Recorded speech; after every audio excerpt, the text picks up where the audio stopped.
नमस्कार साथीहरु, तपाईहरुलाई स्थानमा स्वागत छ।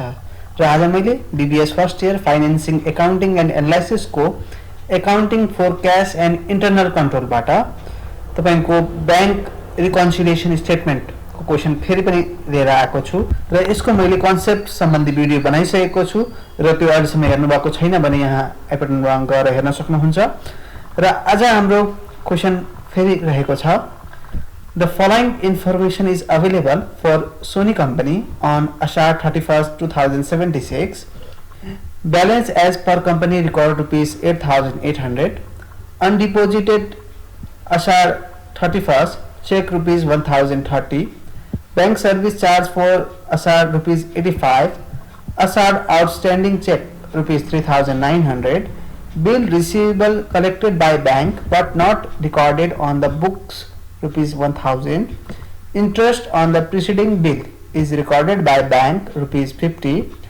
Bank statement balance rupees 12,635. Required bank reconciliation statement to show the cash balance to be reported on Sony company's Ashar 31st balance sheet.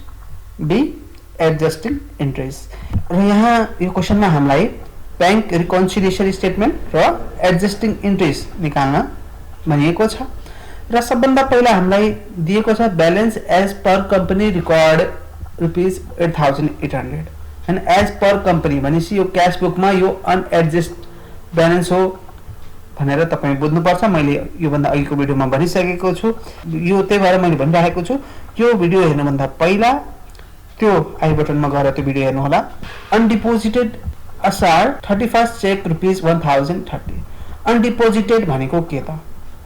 Undeposited भनेको deposit गर्न भनेको तर अहिलेसम्म नपुगेको बैंकमा हैन, यसलाई भन्छ डिपोजिट इन ट्रान्जिट।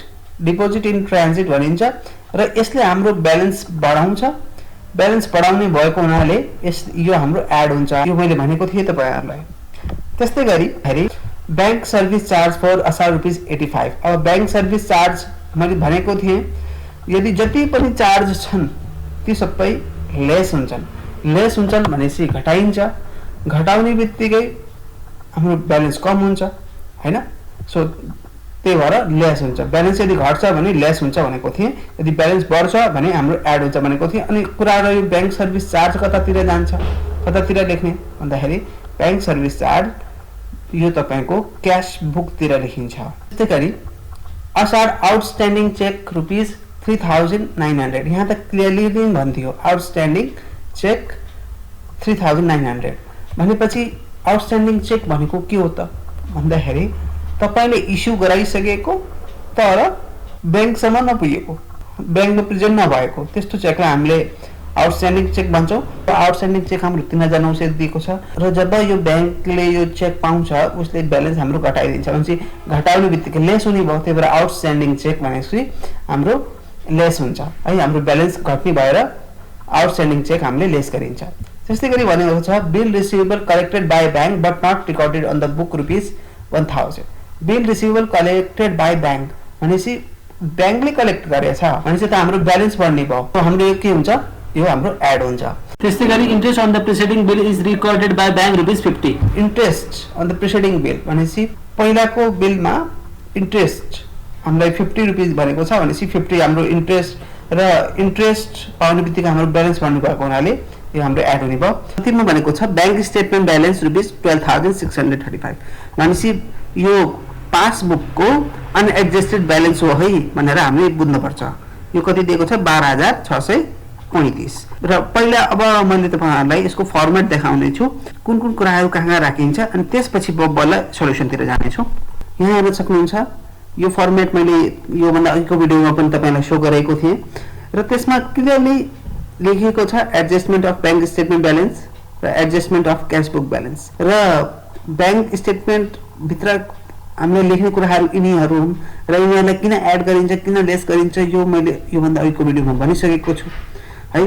सो यहाँ कुराहरु लेखिन्छ, यी कुराहरु लेखिन्छ भने र क्याश बुकमा के कुराहरु लेखिन्छ त भन्दाखेरि amount directly deposited by the customer हैन, EFT रिसिप्ट, इन्ट्रेस्ट सो यस्ता कुराहरू, त्यस्तै गरी चार्जेसहरू हैन, फिसहरू, चेक प्रिन्टिङ प्राइसेसहरू लेस गरिन्छ किनभने यी कुराहरूले हाम्रो ब्याङ्क ब्यालेन्स घटाउँछ हैन, यी चार्जेसहरू। सो यी कुराहरू हामीले ध्यान दिनुपर्ने छ।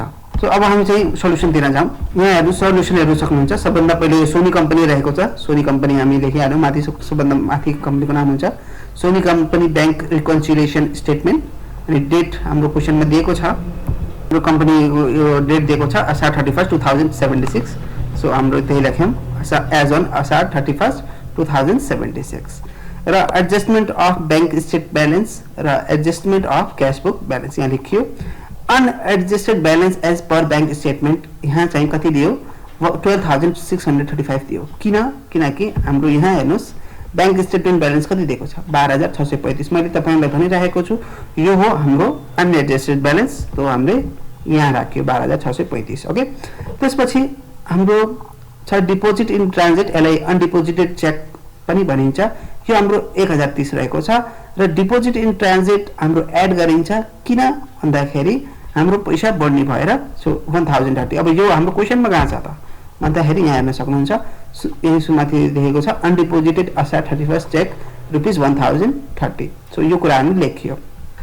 अब यसपछि हाम्रो ब्याङ्क एरियर त केही गल्ती भएको छैन, यो नलेखेको भए पनि हुन्थ्यो है, नील भनेछ। सो यो 1030 यहाँ टोटल गरेर यहाँ भयो हैन 1030 र 12,635 र 1,030 जोडियो र जोड्दाखेरि हाम्रो आयो 13,665 हैन, यो 13,665 यहाँ टोटल आयो। र त्यसपछि अब हामीले मैले तपाईहरुलाई फेरि पनि यो ब्याङ्क स्टेटमेन्ट ब्यालेन्समा के लेखिन्छ यहाँ हेर्नुस् deposit in transit bank arrear outstanding cheque bank arrear यो कुरा ध्यान दिनु होला है।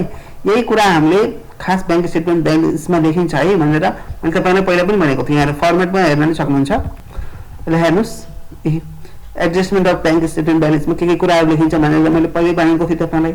Deposit in transit bank arrear cheque outstanding less गरिन्छ, त्यसपछि ब्याङ्क एरियर। सो यही कुराहरू हामीले लेख्ने हो।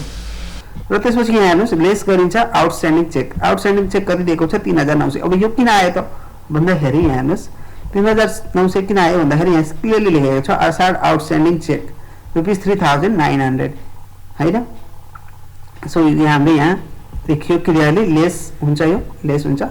अनि ब्याङ्क एरियर यहाँ केही क्वेसनमा केही दिएको छैन हैन, यहाँ ब्याङ्क क्वेसनमा केही दिएको छैन त्यस्तो ब्याङ्क एरियर सम्बन्धी कुरा। यस्तो कुरा र यस्तो ब्याङ्क एरियर सम्बन्धी क्वेसन मैले अब नेक्स्ट भिडियोमा लिएर आउने छु तपाईहरुको लागि। यसको मैले सबै कम्प्लिट गर्दिने छु, जति बुक र तपाईको ओल्ड एज गोल्डमा जति क्वेसनहरु रहेका छन् मैले सबै कम्प्लिट गर्ने प्रयास गर्ने छु।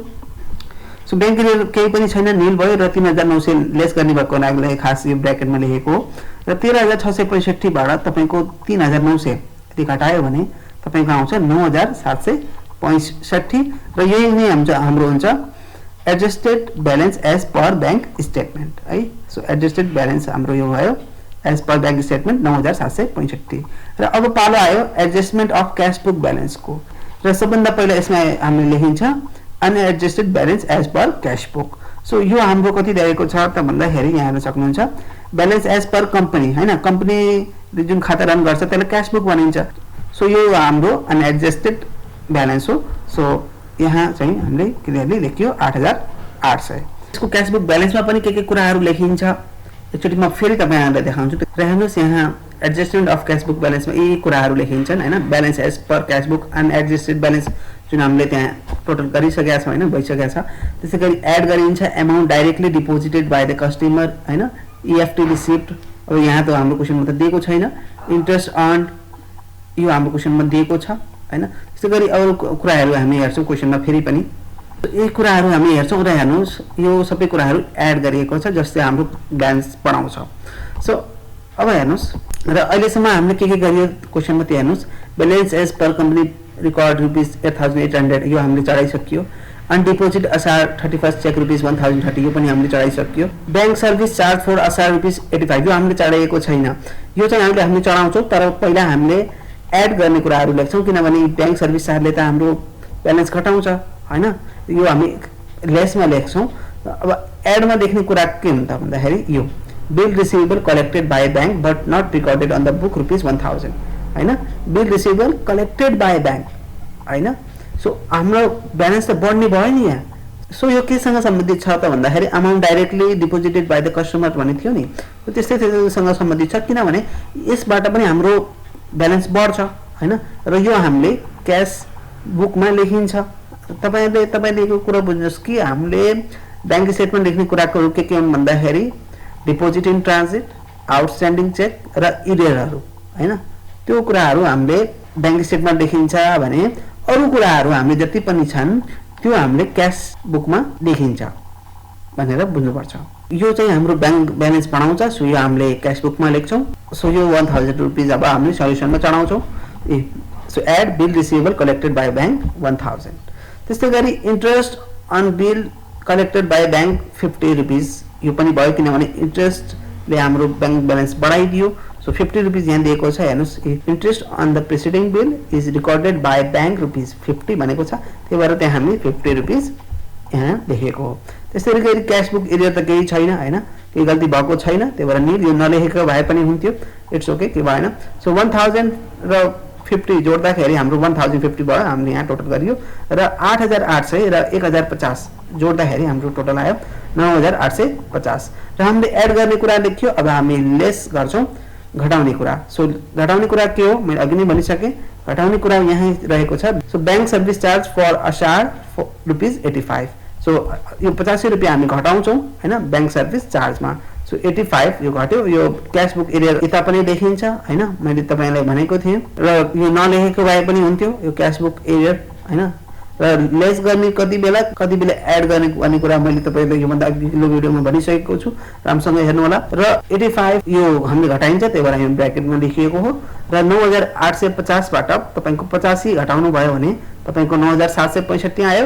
र हेर्नुस् यो दुईटै तपाईको adjusted balance as per bank statement र adjusted balance as per cash book दुईटै एउटै आयो, जुन आउनु पनि पर्छ। यदि आएन भने हाम्रो सोल्युसन रङ हुन्छ। सो यसरी चाहिँ हाम्रो यो ए नम्बरको एन्सर भयो। र अब हामी चाहिँ बी नम्बरमा जानेछौँ, र बी नम्बरमा हामीलाई एडजस्टिङ इन्ट्रिज निकाल्न भनेको छ। र मैले तपाईहरुलाई भनेकै थिएँ एडजस्टिङ इन्ट्रिजमा हामीले क्यास बुक ब्यालेन्समा हामीले के कुराहरू जुन लेखेका छौँ त्यही हामीले खासमा देखाउने हो भनेर भनेको थिएँ। अब हामी एडजस्टिङ इन्ट्रिजतिर लाग्छौँ, र एडजस्टिङ इन्ट्रिज देखाउनुभन्दा पहिला मैले तपाईहरुलाई त्यसको फर्मेट देखाउन चाहन्छु।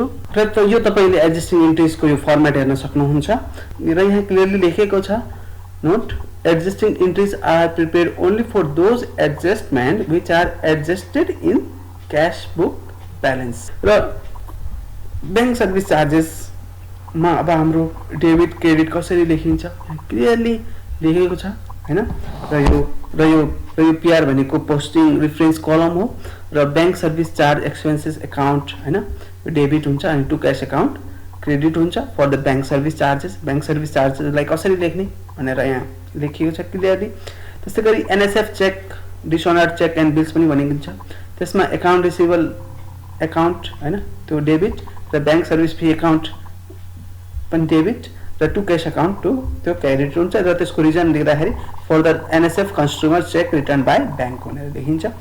त्यस्तै गरी अन्य कुराहरू यहाँ क्लियरली हेर्न सक्नुहुन्छ कसरी लेखिन्छ भनेर मैले तपाईहरुलाई यो अघिल्लो भिडियोमा पनि देखाएको थिएँ। र अब हामी चाहिँ हाम्रो एडजस्टिङ इन्ट्रिजतिर जाउँ। र मैले तपाईहरुलाई भनिसकेको छु यो एडजस्टमेन्ट अफ क्यास बुक ब्यालेन्समा देखाएका कुराहरू नै हामीले एडजस्टिङ इन्ट्रिजमा राख्ने हो। र हाम्रो यो 1000 रुपीज यहाँ के रहेको छ bank bill receivable collected by bank. अब हाम्रो इन्ट्रिजहरू हेरौँ, यहाँ हेर्न सक्नुहुन्छ यसको solution in the book of Sony company adjusting entries हैन। र अकाउन्ट टाइटल एन्ड एक्सप्लेनेसन भनेको छ, पोस्टिङ इन रेफरेन्स कलम यो भयो। त्यसै गरी डेबिट र क्रेडिट हाम्रो सबभन्दा पहिला के छ यो 1000 रुपीज हामीले कसरी लेख्ने त भन्दाखेरि, र यो bill receivable collected by bank कसरी लेखिन्छ त भन्दाखेरि हाम्रो क्यास अकाउन्ट डेबिट हुन्छ, र to bill receivable account credit हुन्छ हैन for bills collected by bank. यो तपाईँ बुझ्न पर्यो, यो एकदम सजिलो पनि छ।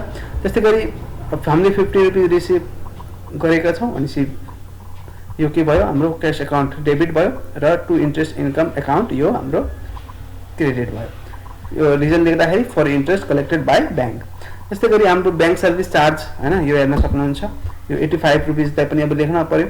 सो यो 85 रुपीज कसरी लेखिन्छ त भन्दाखेरि bank service charge expenses account हाम्रो यो 85 रुपीज जो डेबिट भयो, र टु क्यास अकाउन्ट यो हाम्रो क्रेडिट भयो। र रिजन लेख्दाखेरि for bank service charge deducted हैन घटाइन्छ त्यही भएर डिडक्टेड भनेर लेखिएको र यसरी चाहिँ हाम्रो यो क्वेशनको सबै ए र बी आन्सर आयो र यो च्याप्टरका मैले अन्य भिडियोहरू पनि लिएर आउने छु तपाईहरुको लागि र अन्तिमसम्म भिडियो हेरेर साथ दिनुभयो त्यसको लागि धेरै धेरै धन्यवाद थ्यांक यू भेरी मच